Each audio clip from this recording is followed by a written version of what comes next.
underperform. They do better in the Opens, they do better in the Grand Prix. Part of what gives them so much strength is there's so many different ways you can build a Mardu deck. You can go a lot of different directions. You can play bigger creatures, more tokens, you can play more planeswalkers, more burn, more removal, the discard, read the bones even. There's so many different ways you can go with it, and keeping people off guard, off balance, has been a big part of why Mardu has performed well. And we are underway here in game number 1 between Vanmeter and Braverman. A Temple of Malady is where Chris will start. A Temple of Silence is where Phillip will begin. He'll take a look at the top card. And with those Grand Prix New Jersey sleeves, where he did make the elimination rounds, he'll put that top card to the bottom and pass the turn back over to Vanmeter. Vanmeter going to draw a copy of Caves of Koilos. And the interesting decision again from Chris's deck is Chris thinks there's going to be a lot of whip decks here apparently this weekend with the 3 main deck copies of Reclamation Sage. That's so aggressive. Love it. And then having access to sweepers in the sideboard, a lot of the Abzan whip decks don't always have end hostilities. He is definitely planning on winning the end hostility mirror, the whip mirror matches. And he's got 2 end hostilities in his board, a Glare of Heresy as well. Some interesting cards that we don't oftentimes see in this deck, Chris has access to. It's worth noting that Phillip's Mardu deck has access to 4 Crackling Dooms, which obviously is standard fare for Mardu, but it is an answer to Sylvan Caryatid, which may be part of what Chris is really counting on here. The ability for the Mardu players to answer basically any threat they want to can be pretty big when they draw the right cards at the right time. You know, not as much card advantage. You know, no Read the Bones, no Abzan Charms in this particular build, but an awful lot of just powerful cards, powerful threats. So I think that this is going to be a good one. I think sideboard is going to be where it gets really interesting. The 4 erases in Braverman's sideboard is going to be a big X factor. There's a lot of those. Here's a Courser of Crewfix. Llanowar Waste going to come into play. Trigger. Again, a little life. Top card's a copy of Temple of Malady. And that's a Thoughtseize now as well. So Vanmeter will take 3 to play that. Get a little look here at Braverman's hand. We've got an Arc Lightning, a Doomwake Giant, Hordling Outburst, Goblin Rattlemaster, and a Stoke the Flame. So some cards that we're used to seeing in this deck and some cards that we are certainly not. Yeah, that Doomwake Giant could be potentially more annoying than it looks on the surface, because by the time Vanmeter gets to Hornet Queen, Braverman's got the natural answer. Just such a fantastic trump to the Hornet Queen plan. And I think that's part of the reason we see this in his main deck this weekend. And we're going to see a lot of that card this weekend. You talked about the sideboards. Braverman's got 2 main deck Doomwakes and then 2 more on the board. So he's putting a huge emphasis on that card being very, very important this weekend, given the amount of Hornet Queens that we've seen lately in the format. Yeah, absolutely. I mean, he doesn't even have very many ways to trigger it a second time. Things like he's got Chained to the Rocks, and that's about it. But he figures, I just give it to me 1 time, and I'm happy. And honestly, I can't blame him. That's kind of a sweet idea. I love seeing technology like this where we're several months deep into the format and people are still coming up with new tricks. This standard format's so good. Oh yeah, one of the all-time greats. So Thoughtseize is done resolving. There goes Goblin Rabblemaster. Braverman's going to draw a card. Yeah, important to note that the Vanmeter did not take the Stoke the Flames, so he knows his Courser's days may be numbered, but he just doesn't want to fall behind a potential Goblin Rabblemaster situation. Due to the inability for Braverman to actually cast Hordling Outburst, he left that in the grip, but Braverman did peel off a Nomad Outpost, so that's his second source of red mana, and now Vanmeter reveal a Doomwake Giant, so he's got the answer to the Goblin tokens. So many Doomwake Giants. I also love the Doomwake Giant can block a Siege Rhino and live to tell. Yep. Live to tell the tale. Vanmeter going to play a Sandstep Citadel, trigger the Courser, gain a life. He's up to 19. Here's an attack for 2. Braverman's going to go down to 18. We'll see if Chris has a follow play that he's happy with here. Don't see a Rhino in the grip just yet. You see a couple of lands over there, and there's a Reclamation Stage, and all I can do is just simply pass the turn back. So a pretty unexciting turn, all things considered here for Vanmeter. An interesting ability of Reclamation Sage in this matchup is to Necrotol the Doomwake Giant. He already knows that there's a Doomwake Giant coming someday. He's going to save that Reclamation Sage as a follow-up. Additionally, depending on which way the game breaks, it's also possible that he just breaks somebody's chains to the rocks. We're in the draw step, it looks like. Maybe Braverman's going to fire off that Stoke the Flames in the draw step to kill the Courser of Crewfix. Looks like he will. So he gets the information on what the top card's going to be, which is a Courser of Crewfix. That'll get turned down now that Courser's no longer in play, but that'll be Vanmeter's draw next turn, as he picked up a copy of Doomwake Giant this turn. So Vanmeter debating if it's safe to just run the Doomwake Giant out there. He needs to, keep things going. He's got an advantage right now. He knows Braverman's hand is a little bit awkward. How can he press this advantage? You know, the one thing that we know about Mardu decks, and you talked about this right at the top, is there are so many different ways that you can build them. We've seen a lot of builds that are very, very removal heavy. You know, Braverman hasn't really shown that, you know, he could be maybe a Planeswalker version of this deck with Elspeth and Hostilities. You know, there's so many different ways that you can go about building Mardu mid-range. You could just be kind of more tempo-oriented with Butcher of the Horde, you know, Hordling Outburst and Raise the Alarm and Seeker of the Way. You know, he's somewhere in between, as Vanmeter's going to play his Doomwake Giant and just simply pass the turn back. Braverman going to draw a card. Interesting. Another copy of Doomwake. But he doesn't have mana for the Doomwake Giant yet, so he's going to start the party off with just a Butcher of the Horde. Now, interestingly, Butcher of the Horde, not at its best against Doomwake Giant. It's just an awkward set of stats to try to fight a Doomwake Giant with. Of course, there's Prefix to draw here for Vanmeter. It does make the Hordling Outburst in Braverman's hand a lot more threatening, though. The ability to do things like gain flying to fly over the Doomwake Giant or lifelink to help race could be big.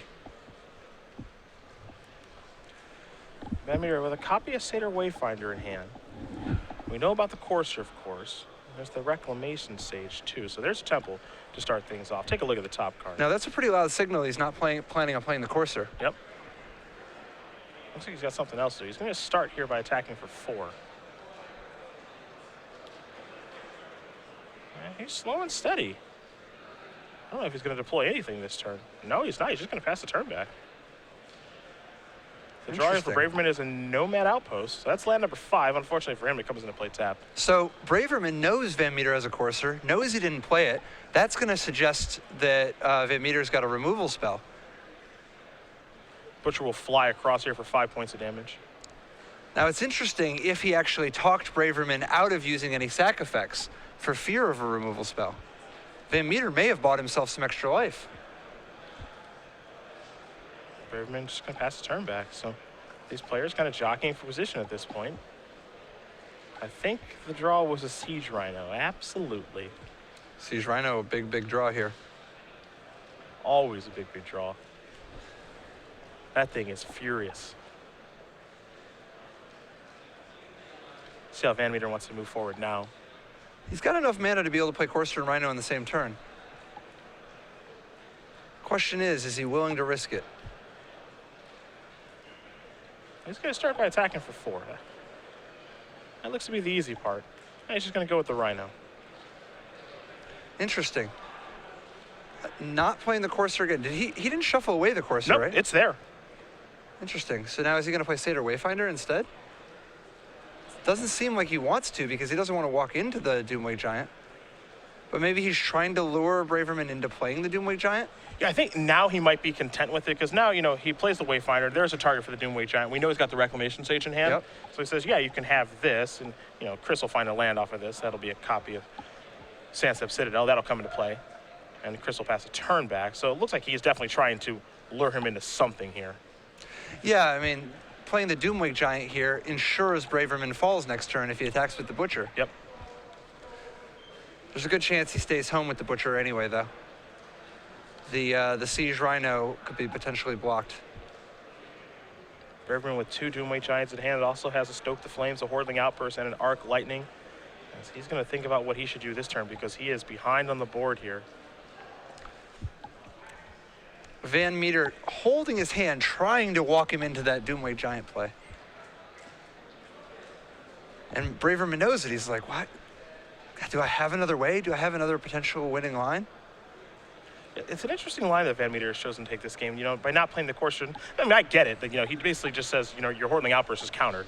You know, that's the thought process here. As now Braverman's going to finally play the Hordling Outburst and get 3 Goblin tokens.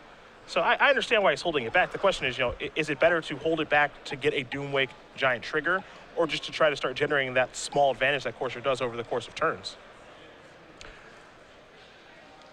Braverman sacking token to gain flying first. Is lifelink? No, yeah, is like it just lifelink? Yeah, it looks like it's going to be lifelink. He was willing to offer the trade, and Vanmeter wasn't even interested. Butcher flies on its own.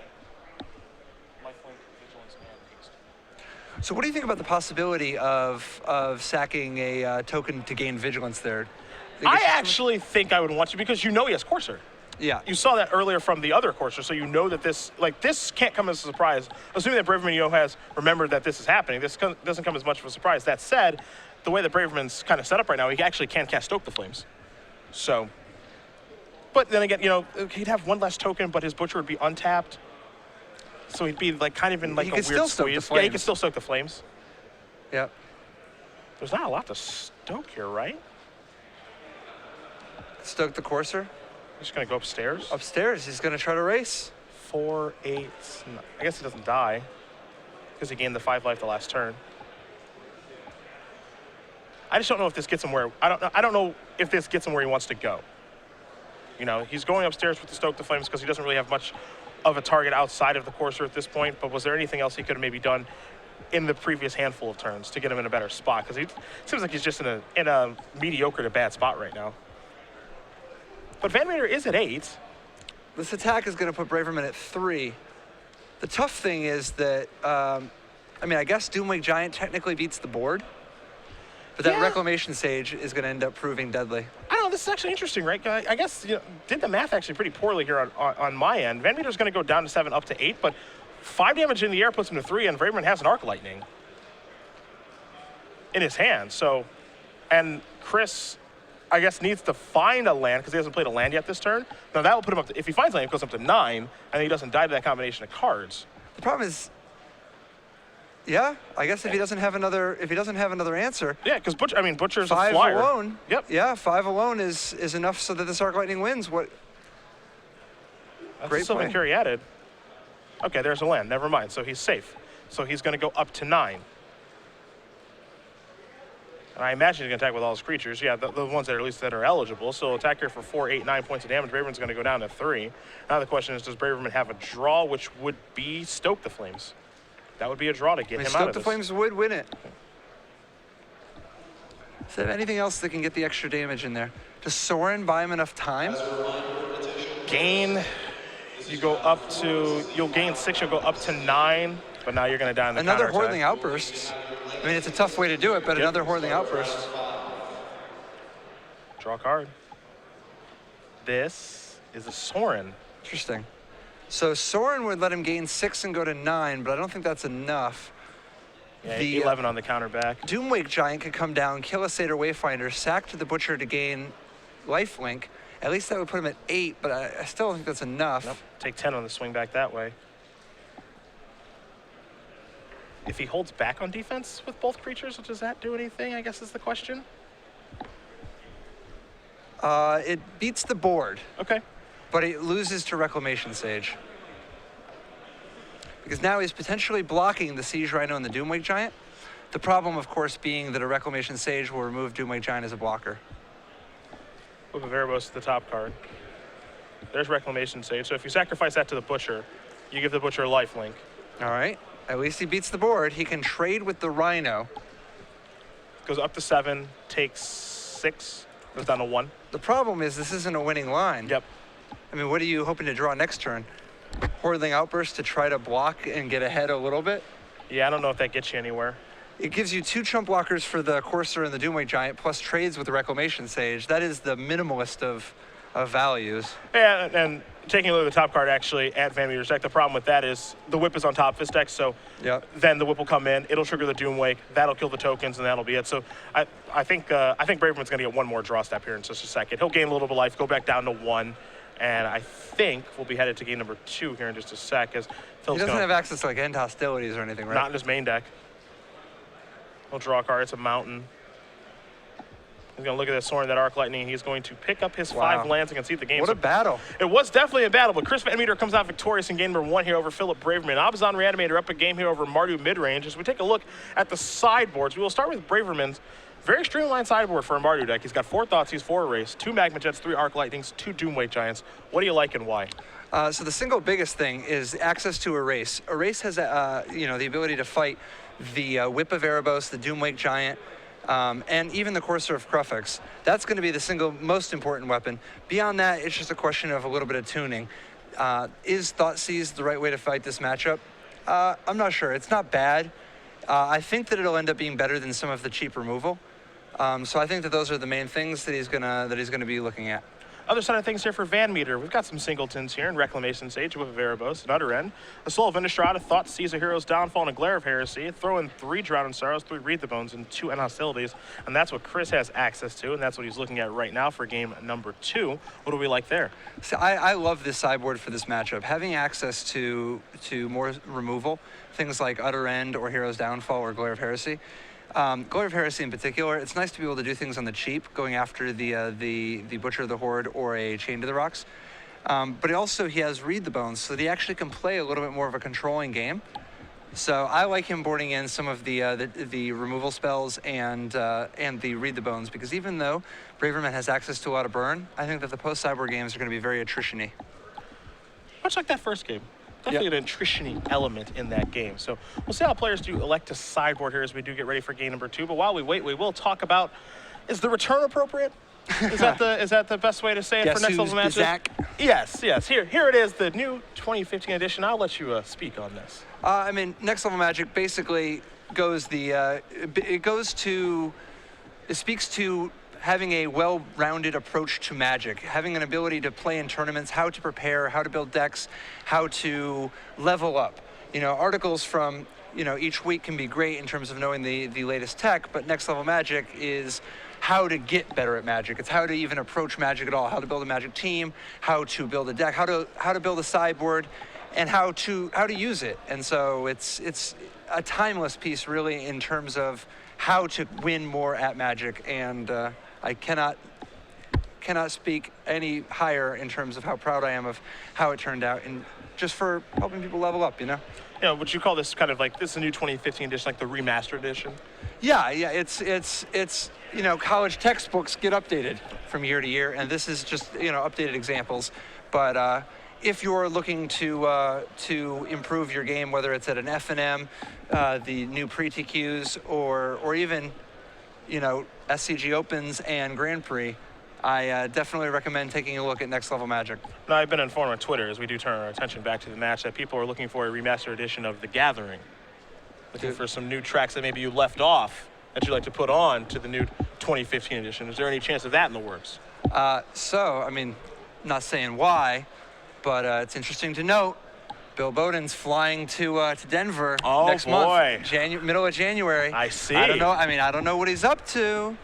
I don't know what he's doing, but I would definitely be on the lookout early next year for a little something that people might not be expecting. We're going to go a little bit different of a direction. Perhaps your people call his people.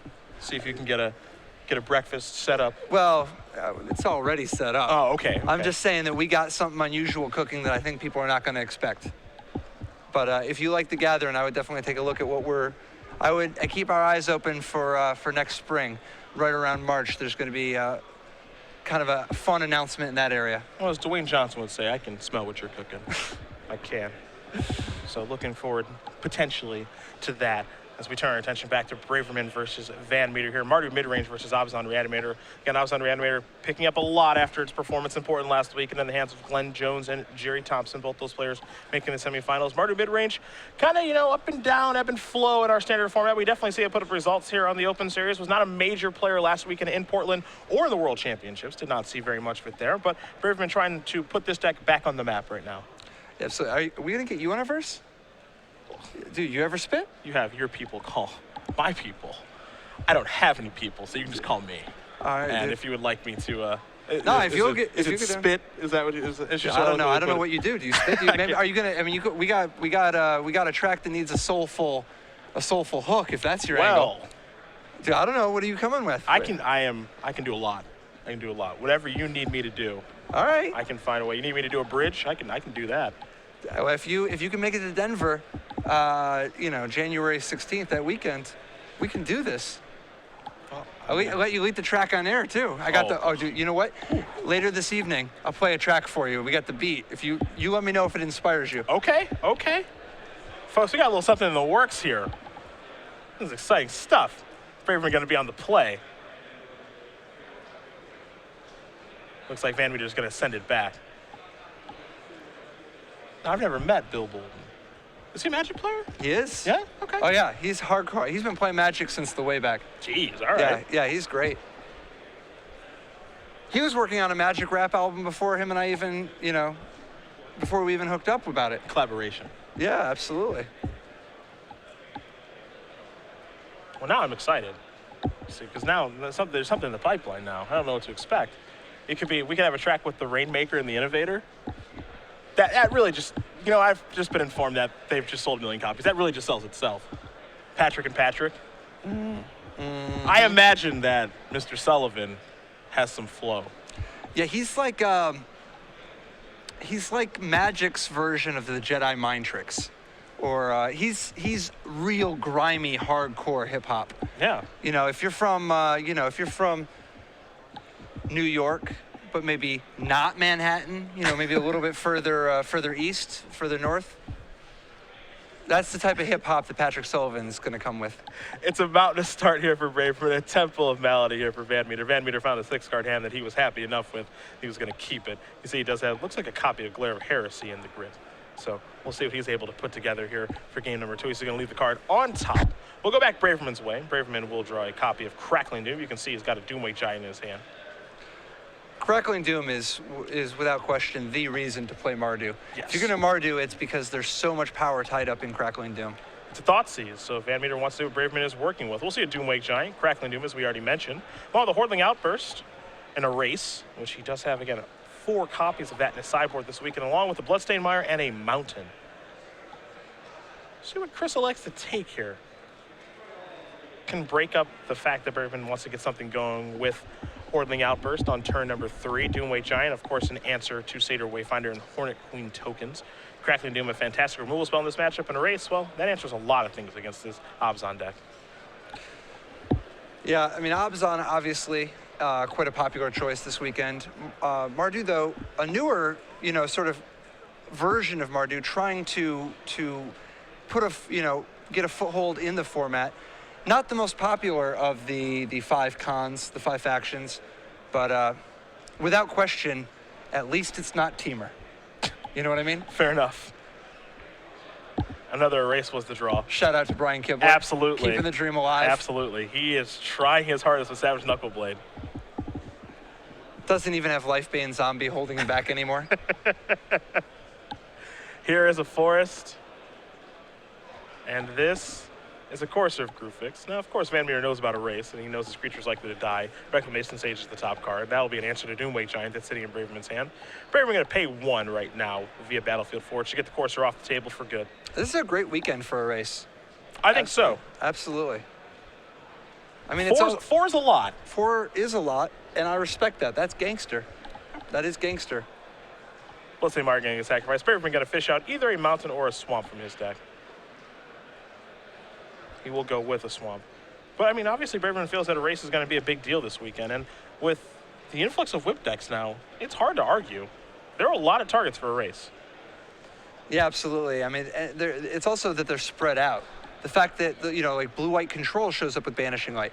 Abzan Midrange has Courser of Crufix.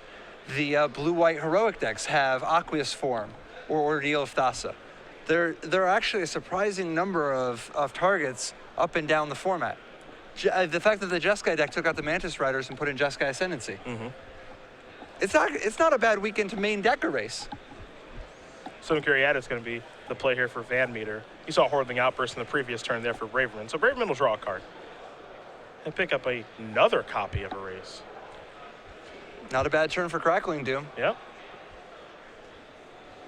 I know you want to get something juicy like a Doomwake Giant or a Siege Rhino, but when they don't play anything else.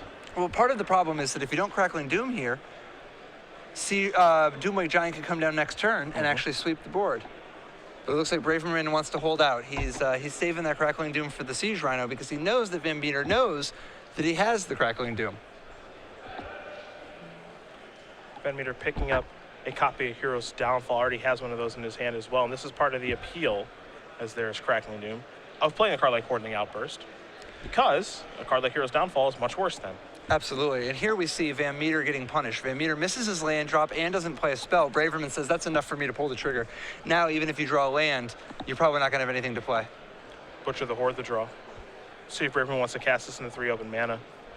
Now, there's a good chance he doesn't want to because he wants to be careful. The fact that Vanmeter couldn't do anything, greatly increases the chances that Vanmeter has a removal spell. Oh, looks like he is going to play it instead. I was a Oh little yeah, but surprised not by that. pre-combat and Sure. sacrificing a dude. Sure. He wanted to make sure to attack first because he's not going to sacrifice a guy for the Butcher of the Horde. He wanted to see if there's any chance that Vanmeter tried to Hero's Downfall a token. But Vanmeter wasn't biting. The draws and Windswept Teeth here for Chris. He'll deploy the Heath. And he may have to reluctantly cast maybe something like a Reclamation Chase, but he's just going to hold steady. Yeah, holds out, and I don't blame him. It's interesting seeing the difference between like a Viridian Shaman and a Reclamation Sage. Being only a 2/1 makes it so much worse against these Goblin tokens. 3 more damage is going to come across. Braverman's going to play another copy of Hordeling Outburst.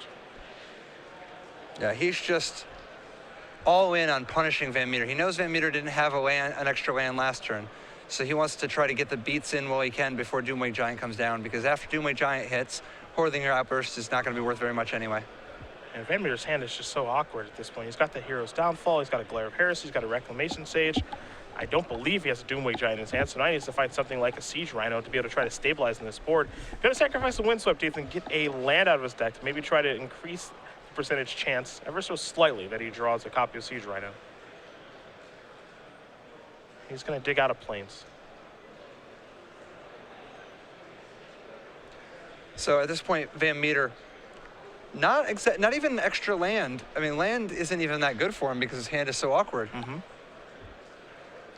What are his other good draws besides Siege Rhino? Ooh, That one. Wow. That's a good one. That's a Drown in Sorrow. Now he gets to Scry too. Maybe he finds a 5th land off of that or a Siege Rhino. Who knows? That was timely. That was the perfect draw, just in time. Yeah. Top card to the bottom. And we will head Braverman's way. Braverman will draw a copy of Thoughtseize. He will play that Thoughtseize. Here's Chris's hand. Hornet Queen, Reclamation Sage, Hero's Downfall, and Glare of Heresy.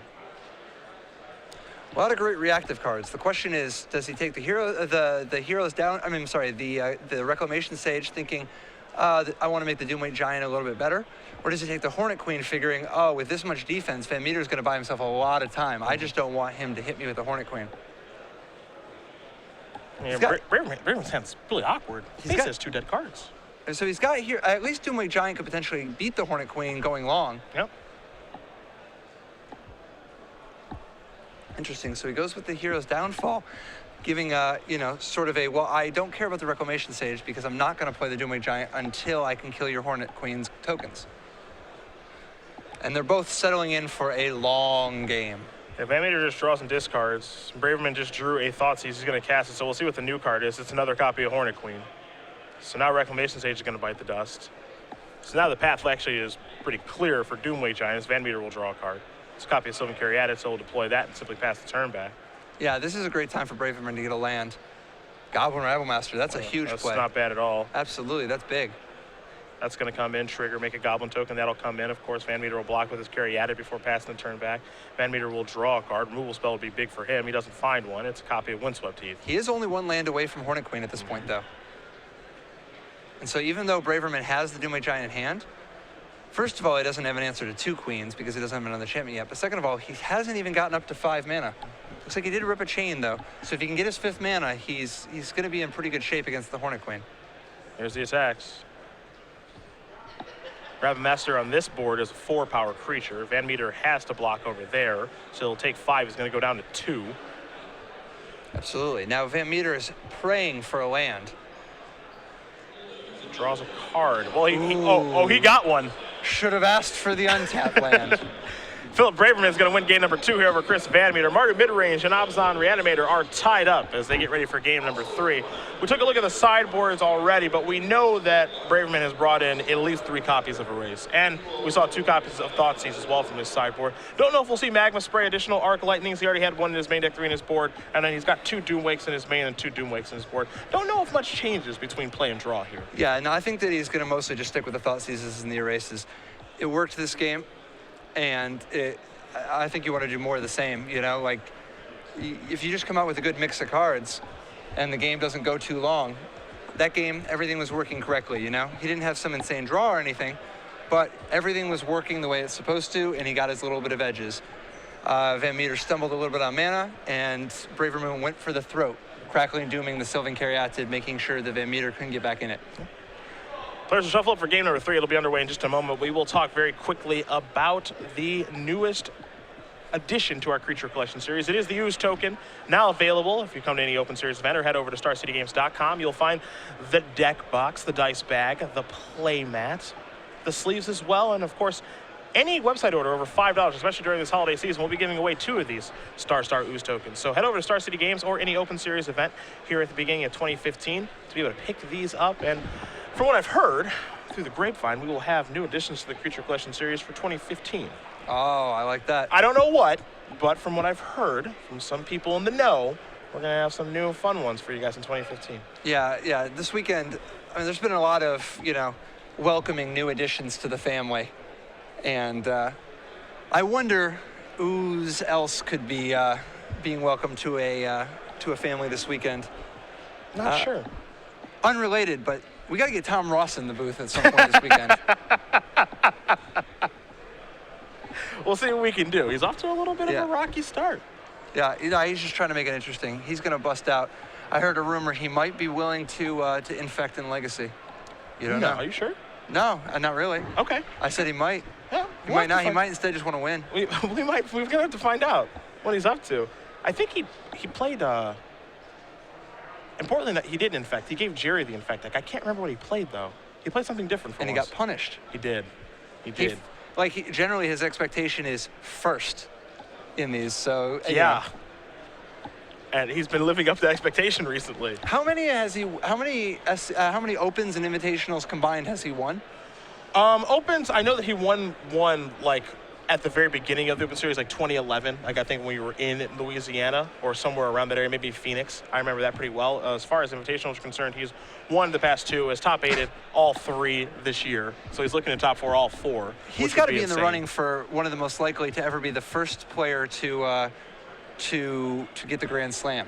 Yes. If anybody ever gets the Grand Slam, that's going to be quite the feat. That's winning really all something. 4 invitationals in 1 year. That would be. If he wins all 4, it'd be insane. I think if you top 8 all 4, that's insane. I'm talking the true Grand Slam. Well, he's got 2. So he's got to get 2 more. Kai won 4 Pro Tours in a year. Tom Ross can win 4 invitationals. Yeah. I didn't know that. Yeah. That is silly. In a calendar. Yeah. No. Sure. Yeah. Yeah. I didn't know that. That's crazy. Yeah. That's silly. That's one of the coldest who ever did it. Okay, which accomplishment's better? You can choose not to answer if you want, but being president of the United not States. Not that. No, that doesn't matter. That doesn't matter. Kai's magic accomplishments. Kai's not close. 4 Pro Tours in a calendar year. Winning 4 in a calendar year. Yeah. Or back-to-back world champion like Shahar is right now. 4 Pro Tours in a year. 4 Pro Tours in a year. Okay. Yeah. Okay. Oh yeah, without question. I mean, don't get me wrong. Shahar's accomplishment, not to take anything away with it, that's going down in the history books. That's a huge one. That's massive. First time ever, a 2-time champ, and to do it back-to-back. I mean, that's absolutely fantastic. But it is very probable that we will never in our lifetimes see somebody else win 4 Pro Tours in a calendar year. I would be surprised. That is unbelievable. Whereas it is possible that we will have another back-to-back champion at some point in our lifetimes. I mean, hell, Shahar might do it again next year. It's true. It's true. Sylvan Caryatid's going to start things off here for Vanmeter. Braverman. After a Temple of Triumph, you see he's got a second land. It looks like it's going to be another copy of Temple of Triumph. Take a look at the top card. Wish we had a sample of like the Wu-Tang Clan to play every time somebody played a Temple of Triumph. You know what I mean? I'll have to get them on that. Yeah. They're slacking over there. He's thinking long and hard about this one. You see the Chain of the Rocks in hand. He doesn't have access to black mana though, right? Yeah, I don't see any black mana there either. I see some red cards over there. I've got the Battlefield Forge, the Crackling Doom, but I don't see black mana as he puts a card to the bottom. And he'll just pass the turn back over to Vanmeter. So Vanmeter could run away with this one pretty quickly if he has something like a Siege Rhino here. But Braverman does have a Rival Master, right? Yes. So at least he can put his eggs in that basket and hope Vanmeter doesn't have a removal spell. Vanmeter tapping some mana right now, 3 of it. Read the Bones is exactly what Braverman would like Vanmeter to be doing. Outside of nothing, at least Vanmeter isn't developing the board. Now, you're a big Read the Bones guy. Absolutely. Read the Bones is my second favorite read right now. Your first being? The Duke. Ah, yes. Read the Duke. Yeah. Read the Bones is an underrated card that I think if you just look at the way these games play out, it's totally fine main deck anyway, but it gets better. Even if it was in your main deck, it gets better after sideboarding because of how much interaction everybody has in their sideboard. Everybody's sideboard are so good, and there's so many answers to so many of the things that the people are doing. Read the Bones, so great for the attrition battles. There's Rebel Master. It's going to come in with the Goblin token. Into the red zone it comes. Vanmeter's going to go down a little bit lower to 16. He will untap. It's time to draw a card. You see he's got Nutter in his hand, among other things. He'll start by playing Sandstep Citadel.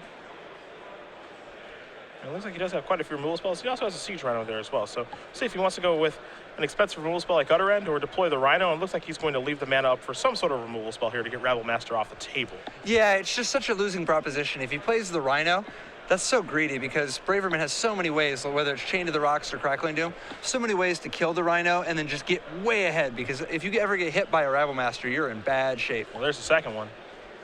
So that's going to come into play. No, not in the attack step just yet, as I have a feeling Vanmeter's going to want to kill one of these things. Yeah, but he is slipping further behind. He's going to go with the Hero's Downfall, take care of the initial one. So no Goblin token there. At least we don't think so. Depends on the verbiage. Yep, and it'll just be one of them. Vanmeter will block one. One will come through. It'll go down to 15. There's another Temple of Triumph. See if Braverman can find some black mana here with the Scry. That card's going to go to the bottom. Enough. Yeah. We're going to head back Vanmeter's way. Vanmeter needs a Drown in Sorrow type effect. That would be just absolutely fantastic for him. But even Doomwake Giant would be great. Temple of Triumph going to come on. Or excuse me, Temple of Malady going to come on in. Yeah, you can tell it's Temple of Malady because the Wu-Tang Clan is not playing in the background. Ah, yes, yes. He's going to leave that card on top before passing the turn back. It's not a good sign for Braverman. Yeah. Braverman will draw. It's a Butcher of the Horde. Wow, Butcher of the Horde's great. Yeah, no black mana's not, though. That's the problem. Still here for Phillip. Also, doesn't have a mountain for the Chain of the Rocks. Not that Chain of the Rocks plays a role in this game yet, but... Interesting. Hero's Downfall going to take care of Rebel Master. Carry added, ready to block yet again. At least Hurling Outburst is going to keep the offense going. The thing that Braverman's going to be, sweating a little bit is what would Vanmeter have put on top of his deck and kept in this scenario? Because the bar is going to be kind of high. One thing you could pick up, too, with Chris, with the Scry, is he put that card on top pretty fast. Yeah. He was pretty happy to be drawing whatever this is, and we're going to find out what it is, I think, in just a moment. It's a copy of Courser of Crewfix. Okay. Courser of Crewfix helping stabilize the board as a blocker, gaining some extra life, and drawing him some extra cards so that he can get up to playing 2 cards in the same turn. Take a look at the top card, Sylvan Carry added. So no land there.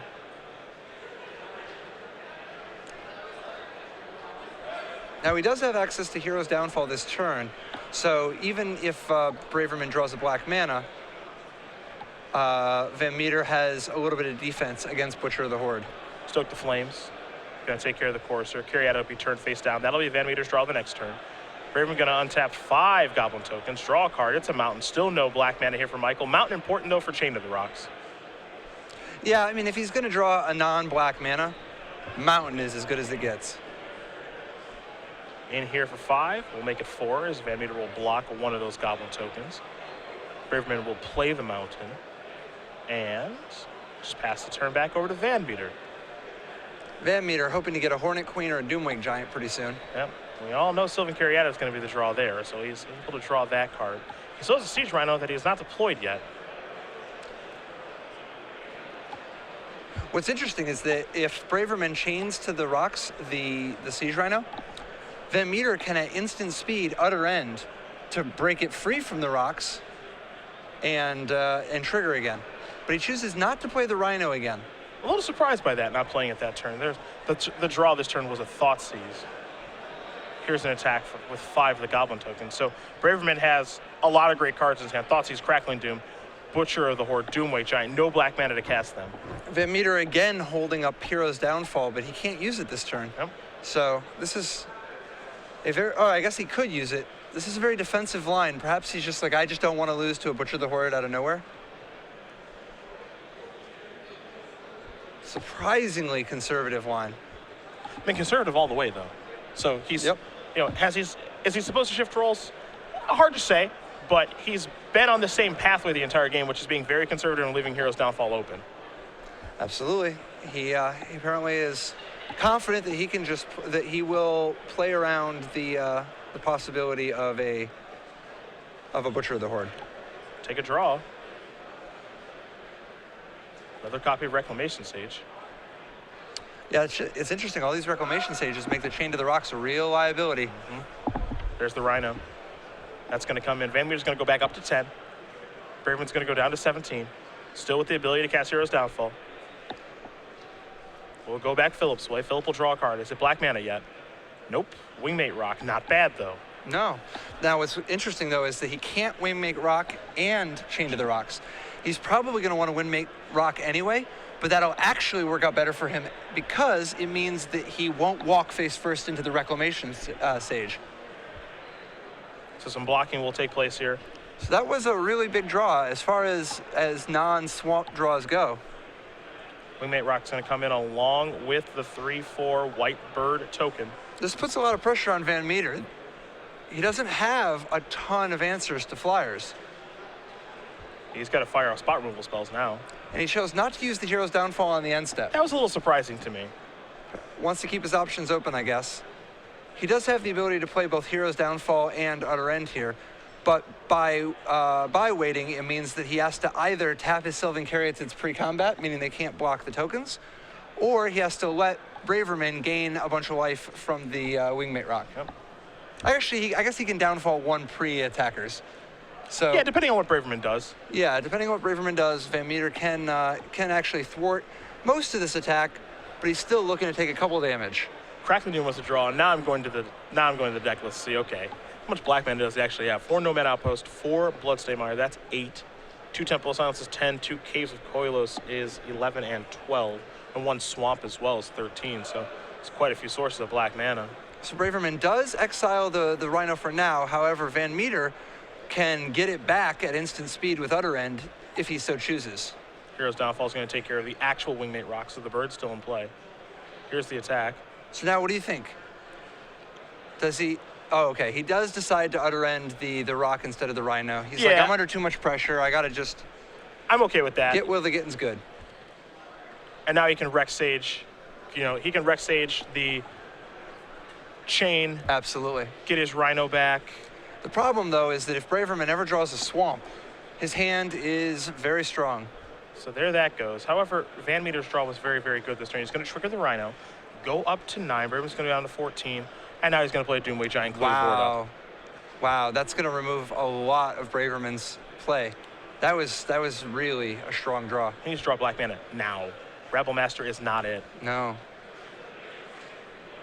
I think that was the window. I think the window may be shut on now, drawing black mana. I mean, at least Crackling Doom is very effective. Yeah? So, I mean, I don't think he's got much more time, though. This is going to have to be, like, literally next turn, I think, is the last turn where it's even competitive. It's going to be even tough if he draws a Swamp next turn, but at least next turn he'll still have chances. Vanmeter draws his card for the turn. We know there's a Reclamation Sage over there. It looks like his draw was a land. But I think if you're Chris, you got to maybe start working your way into the red zone. Now you want to try to get this game over as fast as you can. Absolutely. He knows the Braverman's hand has just got to be deep with powerful black cards. You know, there's this small world that exists where maybe there's inner hostilities hanging out over there, but I think, you know, he would have cast it last turn if he had it. Maybe there's one in his deck that he could draw to, but we know that there's not. So that's not something that Chris needs to worry about if he was working with perfect information. That said, I do have interest to see how exactly he wants to attack and what he's going to try to play around here. Because from our vantage point, it's pretty easy, right? You just say, Doomway Giant, Siege Rhino, Reclamation Sage, get in the red zone. Yeah, absolutely. But the question is there any profit in staying home? Because then he can both eat the token and threaten to kill the Rabble Master. He decides to be conservative again. He's played this whole match, this whole game very conservatively. So here's an attack for 6. And Braverman's going to take the 6. He's going to go down to 8. Vanmeter's just going to pass the turn back. Well, Phillip, you might have a little more time to draw that black mana. What is this card? It's a Caves of Koilos. Interesting. That's black. Finally. It's a painful way to do it, but that is black mana.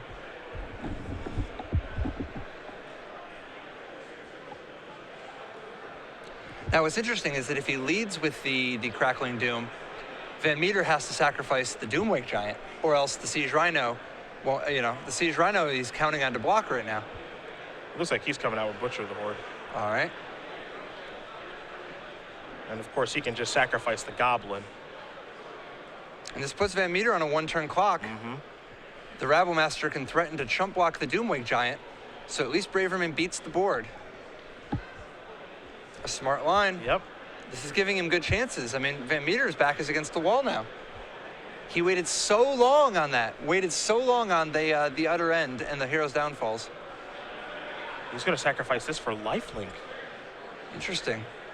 Oh, wow, because he figures, oh, I can't count on this, you know, I don't want to have to count on this as a blocker. Sure, because if there's a removal spell. Well, plus, if he chump blocks, he only prevents 4 damage. If it's lifelink, he gains 5. Yep, okay. Makes sense. So now Chris needs, all of a sudden, Chris needs a removal spell now. Wow. Well played by Braverman, giving himself the absolute best chance. Courser of Crewfigs. That's 1 life short. Yeah, he's at 4. Plays on land, goes to 5. That's not going to do it. Playing conservative cost him.